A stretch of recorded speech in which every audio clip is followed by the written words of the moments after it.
I started raising a few chickens, but they kept running around. Most farmers think the danger ends once their day-old chicks survive the first 3 days.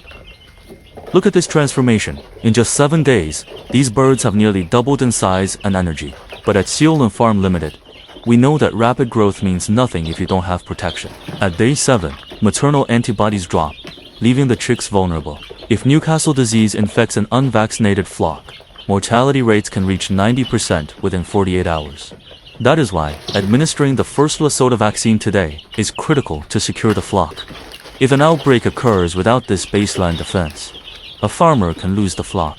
This first Lasota dose is the baseline that separates a profitable operation from a total liquidation. Newcastle disease is highly contagious, and a single management error during administration can leave your entire house exposed. In this video, I am breaking down the precise steps to ensure uniform flock immunity so you do not leave your investment to chance. Pay close attention to every detail.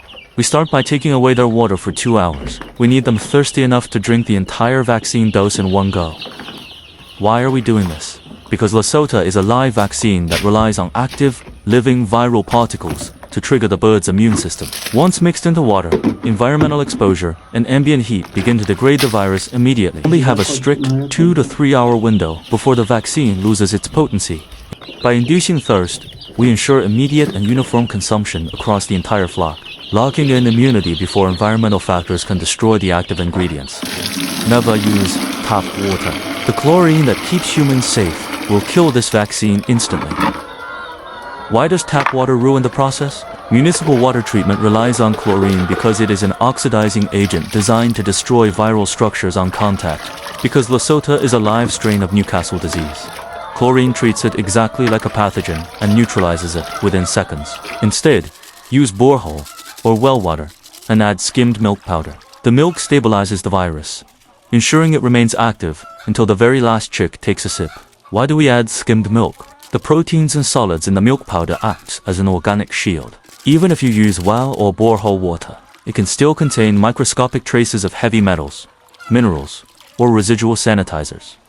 The milk proteins bind to these impurities, neutralizing them before they can harm the delicate live virus particles. This step keeps the vaccine fully active in the solution until it is completely consumed. The actual mixing process must happen completely underwater. Opening the vial in the open air exposes the live virus to immediate oxygen and heat shock, which lowers its concentration. Submerging the vial before popping the rubber stopper ensures the vacuum pulls the water inside instead of air, keeping the vaccine at peak viability. Once open, stir the solution gently. Why is the underwater technique a non-negotiable rule? The manufacturing process seals these live vaccine vials under a strict vacuum to preserve the biological components. If you crack that rubber stopper open in the room air, the pressure differential forces ambient oxygen and warm air to rush into the bottle instantly. This sudden atmospheric shock and thermal shift can kill off a significant percentage of the live virus particles before they ever touch your water bucket. Submerging the vial eliminates this risk entirely. Those unvaccinated, bypassed birds become the perfect entry point for an outbreak that can rapidly overwhelm the entire house. Active management during these 2 hours ensures every single bird is mobilized to drink. True flock immunity requires every single individual to receive an effective dose. Otherwise, the unprotected birds become a breeding ground for a breakthrough infection that can mutate and overcome the entire house. Day 7 is done. We've secured the investment. Next up, the Day 9 vaccination schedule and beyond. Subscribe to Seyolan Farm Ltd and comment vaccine to stay updated on the journey from DOC to first egg.